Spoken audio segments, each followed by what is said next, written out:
Hello, welcome to 3.2 Linear and Quadratic Functions.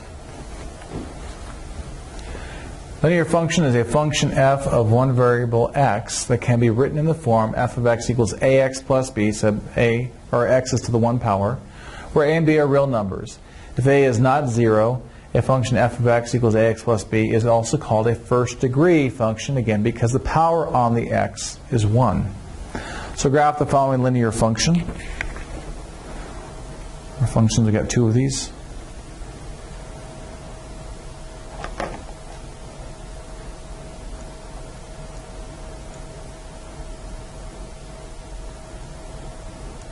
Okay. X, g of x. Let's plot some points. To -1, 0, and 2. So g of -1 would be 3 minus 2 times -1. That's 3 plus 2, which is 5. G of 0 is going to be 3 minus 2 times 0, which is 3. G of 2 is 3 minus 2 times 2, which is -1. So -1, 5, 0, 3, 5 is up here, and then 2, -1.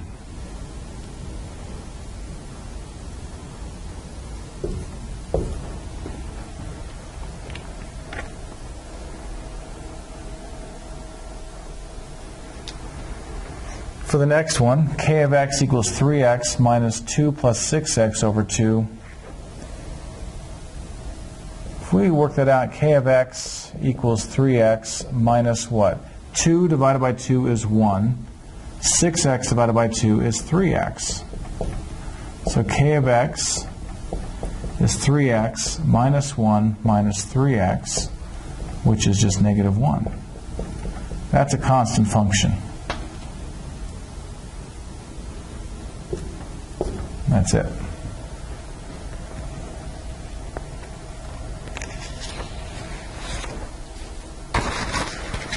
Let's go on to page 2. So that was linear. Now we're going to talk about quadratic. These are quadratic or second degree functions. Let me clear the board a little bit.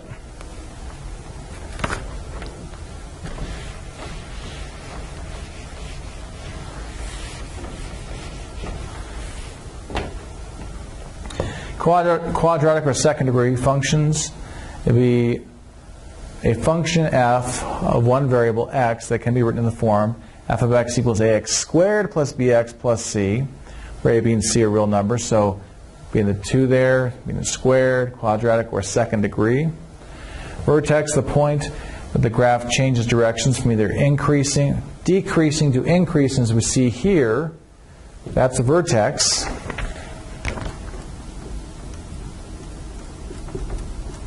Or going from increasing to decreasing, as we see in this case.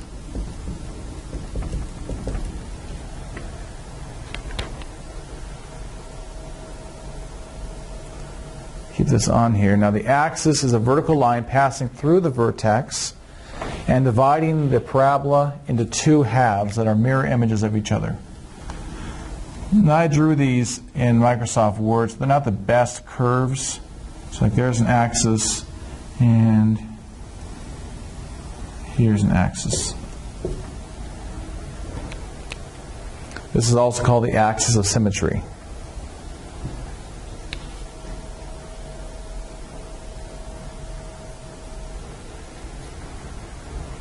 Let's talk about the vertex form of a quadratic equation. The graph of the function g of x equals a times the quantity x minus h squared plus k, where a, h, and k are real numbers and a is not 0. That's a parabola whose vertex is at hk. So when you put it in this format, hk is the vertex of the parabola. The parabola is narrower than f of x equals, I should say, x squared, if your leading coefficient has an absolute value bigger than 1, and is broader than f of x equals x squared if the leading coefficient is between 0 and 1. So it becomes real tight if you're talking about 2x squared or 3x squared. If you're talking about 1/2 x squared, it's broader.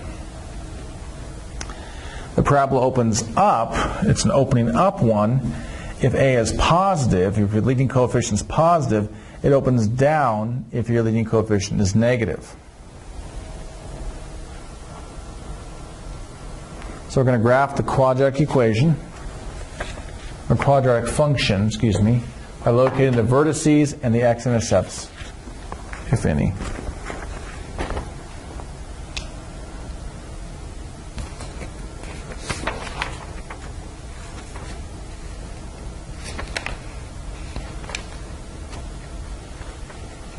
Okay. Got the wrong ones here.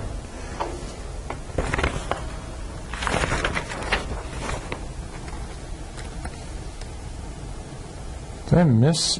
No. Okay, I'm sorry about that, guys. Okay, so here we go. H of x equals x squared plus 6x plus some blank plus 7 minus the same blank. Whatever this blank is, here we have to subtract it and keep it on the same side. So if it's added, it has to be subtracted. Now, this is again completing the square. So when people say, why do we have to learn how to complete the square? This is another application where you have to learn how to complete the square, or have to use completing the square. So 6 over 2 is 3. That's our coefficient for x. 3 squared is 9. So I'm going to put 9 here and there. So it becomes h of x equals x plus 3 squared. Now, 7 minus 9 is negative 2. And you can think of this as h of x equals x minus negative 3 squared minus 2. So our h is negative 3 and our k is negative 2. So the vertex would be located at negative 3, negative 2.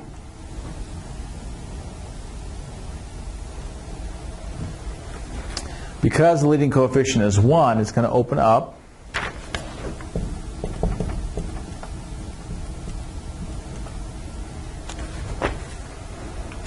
Now let's get the x-intercept.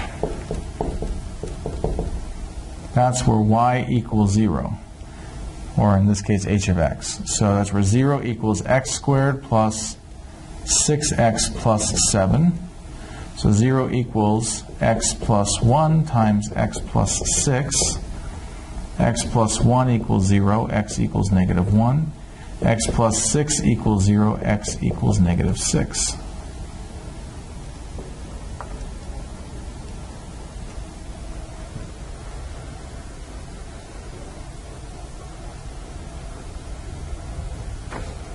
Oh, wait a second, I didn't factor that right. That doesn't factor, this is prime. Oops. So we'll use a quadratic equation.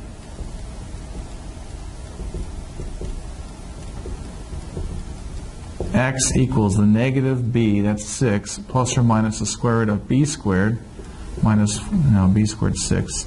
6 squared minus 4 times 1 times 7.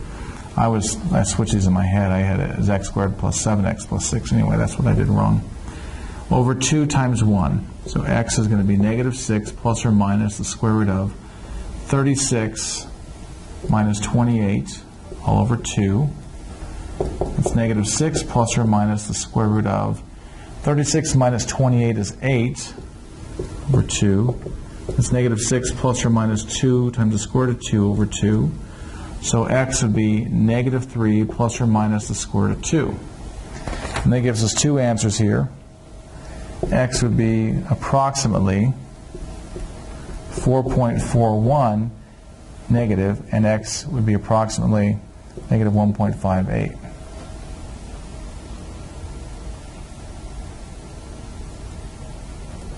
There. 1.58, right about there. That looks better.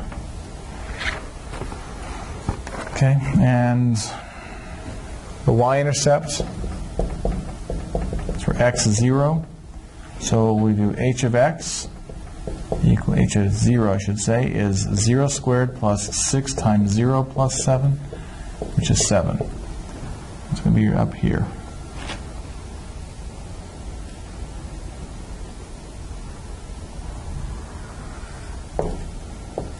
you go. Here's example 2. We're going to go on to the last page and look at part B to this, and then a couple more examples. So feel free to pause that.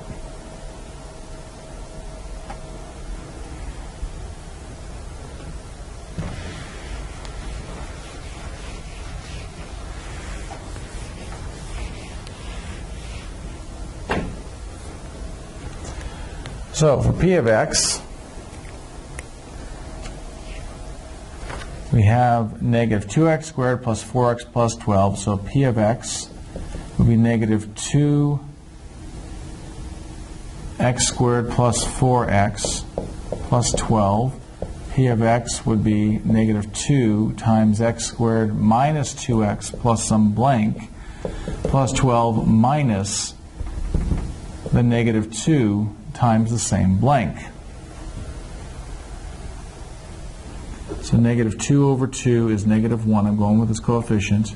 Negative 1 squared is 1. So I'm going to put a 1 here and there. So our P of x is negative 2 times x minus 1 squared plus 14.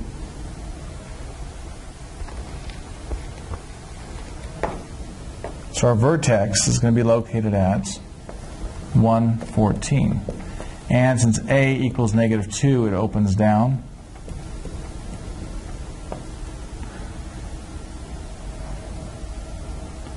One 14. Let me go by twos. 2, 4, 6, 8, 10, 12, 14 to be right about there.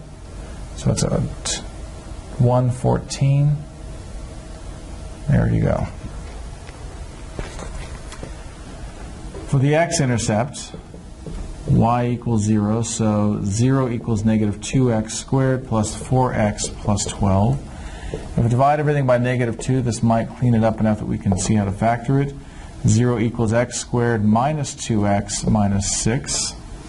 Nope. Quadratic formula time. X equals the negative of negative 2. It's negative b plus or minus the square root of negative 2 squared minus 4 times 1 times negative 6 all over 2 times 1. It's 2 plus or minus the square root of 4 plus 24 all over 2. It's 2 plus or minus the square root of 28 over 2. So it's going to be 2 plus or minus 2 root 7 over 2. So it's going to be 1 plus or minus the square root of 7. So x would be equal to 3.65 or negative 1.65. These would be the x-intercepts.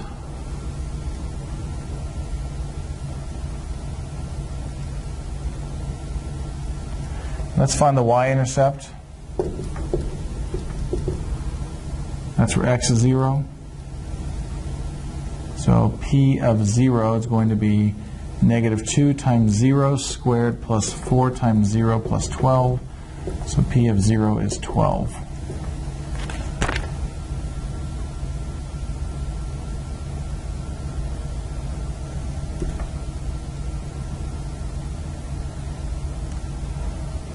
Okay.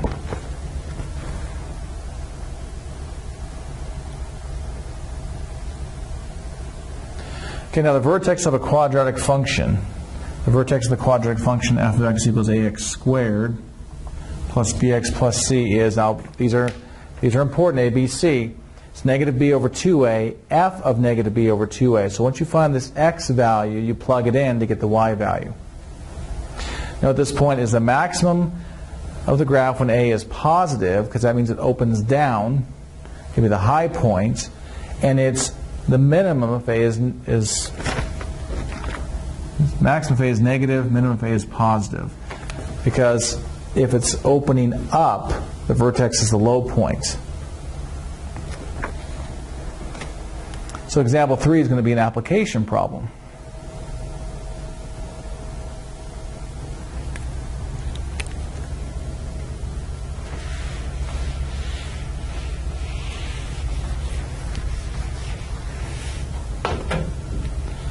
Among all the pairs of numbers with a sum of 10, find the pair whose product is a maximum. So we have pairs of numbers whose sum is a 10. X plus y equals 10. We want x times y to equal a maximum. We'll say m. Or let's say p, I should say, for a product. Now, y equals 10 minus x, so p equals x times 10 minus x, or p equals 10x minus x squared. Now watch this. P equals negative x squared plus 10x, and there's nothing else, so our c would be 0. But a is negative 1, and b is 10. So if we're looking at negative b over 2a to be the x-coordinate, comma, p of negative b over 2a, that's going to be negative of 10 over 2 times negative 1, which is 5. That means for the max, our x part is 5. So 5, comma, p of 5 is going to be negative 5 squared plus 10 times 5. It's negative 25 plus 50, which is 25. So what that means is x is 5, and if x is 5, 10 minus 5 is 5. So the pair is 5, 5. Because y is 5 as well. 10 minus 5 is 5.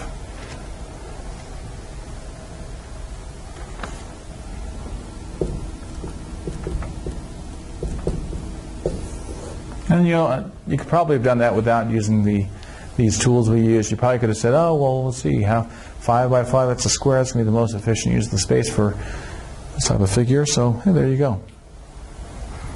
Okay, example 4. A ball is thrown upward with a velocity of 48 feet per second from the top, not Tom, it's the top of a 144-foot building. What is the maximum height of the ball? So here's the building. It's thrown up and it's going to come down. We want to know what the maximum is going to be is. So our initial velocity is 48 feet per second. This part, negative 16 t squared, well, acceleration due to gravity is negative 32 feet per second squared, because that's going in the downward direction.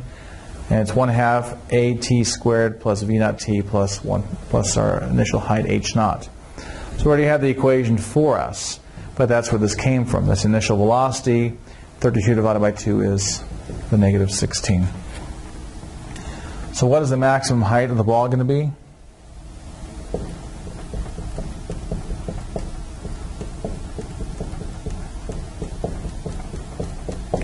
Our A is negative 16 and our B is 48.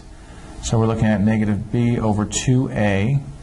That's negative 48 over 2 times negative 16. That's going to be, looks like 3/2.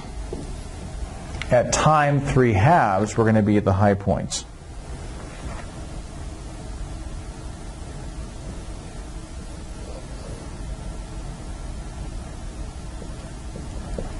At 1.5 seconds, we'll be at the height. So h of 3/2, or 1.5, is going to be negative 16 times 3/2 squared plus 48 times 3/2 plus 144. I just plug this 3/2 back in, and what are we going to get? 180 feet. So the maximum height is 180 feet.